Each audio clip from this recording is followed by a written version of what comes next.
Hello दोस्तों, मेरे serpent मैंगा explainer channel पर आपका स्वागत है। अगर आप नए हैं तो चैनल को सब्सक्राइब जरूर करें।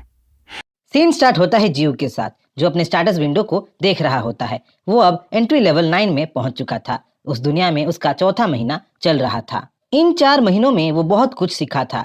वो ट्री बन के अपने लाइफ को एंजॉय कर रहा था। उसके पास फॉल्कन्स के कुछ चूजे और म्यूटेंट रेड फॉक्स बोल के एक मॉन्स्टर भी था। क्योंकि रेड फॉक्स एरो की वजह से वुंडेड था, तो जीयू सोचने लगता है कि म्यूटेंट रेड फॉक्स के घायल होने के जिम्मेदार जरूर इंसान होंगे। जीयू इस वक्त इंसानों से मिलने के लिए तैयार नहीं था। इंसान अगर जीयू को डिवाइड समझ के काट देंगे तो वो वहीं मर सकता था। इसीलिए वो अपना लो प्रोफाइल बना के रहने की सोचता है। वो इंसानों से बच के रहने की सोचता है, उनको अवॉइड करने की सोचता है। पर ऐसा होता नहीं है। दूर से जीयू को कुछ आवाजें सुनाई देता है। जब वो उस ओर गौर करता है तो उसे 2 इंसान उसकी तरफ आते हुए दिखते हैं। उन 2 लड़कियों को देख जीयू तुरंत अपने स्पिरिचुअल फेस को ट्री के ट्रंक के अंदर छिपा देता है। वो 2 लड़की जीयू के पास आती हैं, उसको फादर बोल के उसके सामने कुछ अगरबत्तियां जलाती हैं और कुछ खाने का ऑफरिंग देती हैं। यहाँ हमें पता चलता है कि जीयू के नीचे उन दोनों लड़कियों के फादर को दफनाया गया था। एक तरह से जीयू उन 2 लड़कियों के फादर के कब्र पे खड़ा था। उनके फादर के डीकम्पोस्टिंग बॉडी को ऑब्जर्व करके जीयू बड़ा हुआ था। जहाँ ये सब सुन के और जान के जीयू को अजीब लग रहा होता है, वहीं उन 2 लड़कियों को मन ही मन उधर से चले जाने को वो बोल रहा होता है। यहाँ हमें उन 2 लड़कियों के कैरेक्टरिस्टिक के बारे में भी पता चलता है। बड़ी सिस्टर जहाँ मैच्योर और पेशेंस से भरी हुई थी, वहीं छोटी सिस्टर चाइल्डिश और हमेशा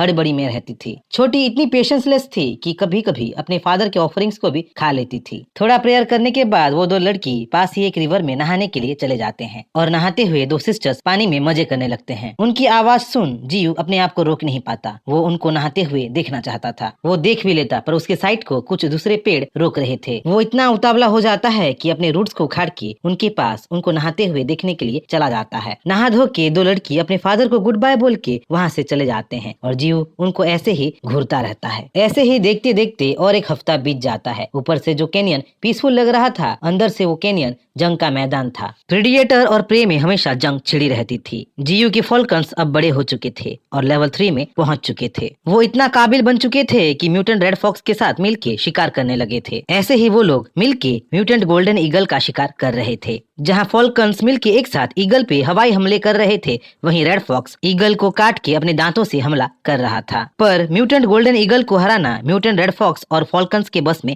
नहीं था। म्यूटेंट गोल्डन ईगल उनसे लेवल में बहुत ज्यादा ऊपर था। म्यूटेंट गोल्डन ईगल जो अपने क्लॉज से शिकार को फाड़ के रख देता था और अपने स्टील जैसे पंखों से एनिमीज पे हवाई हमले करता था, वो अब म्यूटेंट रेड फॉक्स और फॉल्कन्स पे हावी होने लगा था। Mutant golden eagle mutant red fox को अपने क्लॉज में पकड़ के जमीन में पटक देता है। ईगल फॉक्स को खाने ही वाला था कि जीयू ईगल को अपने ड्रिलर जैसे ब्रांचेस से अटैक कर देता है। जो ईगल कई दिनों से कैनियन के ऊपर मंडरा रहा था, वो आखिरकार मारा जाता है। जीयू को समझ में आ जाता है कि मॉन्स्टर्स उसके ऑरा के वजह से उसकी तरफ अट्रैक्ट हो रहे थे और इसी तरह किसी दिन अगर कोई स्ट्रॉन्गर मॉन्स्टर उसके एरिया में आ गया तो प्रॉब्लम हो सकता है। उसे मॉन्स्टर्स के लिए अपने आप को प्रिपेयर करना पड़ेगा। सिर्फ उसे ही नहीं, उसके मॉन्स्टर्स पेट्स को भी आने वाले खतरे से लड़ने के लिए स्ट्रॉन्गर बनाना पड़ेगा। लेवल 7 के म्यूटेंट गोल्डन ईगल को मार के जीयू को 70 इवोल्यूशन पॉइंट्स मिलता है। जीयू अपने फॉल्कन्स और रेड फॉक्स को हील करने के लिए और उनको स्ट्रॉन्गर बनाने के लिए अपना ट्री सेप उनको पिला ही रहा होता है कि अचानक वहाँ एक धमाका होता है। धमाका जैसे कि कोई बड़ी सी बिल्डिंग वहाँ दह गई हो। चारों तरफ धूल ही धूल उड़ रहा होता है और जब माहौल थोड़ा सा शांत होता है तो जीयू को तुरंत ही एक वार्निंग नोटिफिकेशन आता है। उसके कई सारे ब्रांचेस और रूट्स कट चुके थे। 50 ब्रांचेस में से बस 24 ब्रांचेस ही बचे थे। जीयू बाल बाल बचा था। जब धूल पूरी तरह जमता है तो जीयू को उसकी ये हालत करने वाला एनिमी दिखता है, जिस एनिमी को आते वो महसूस नहीं कर पाया था, जिसने जीयू की तरह अपना ऑरा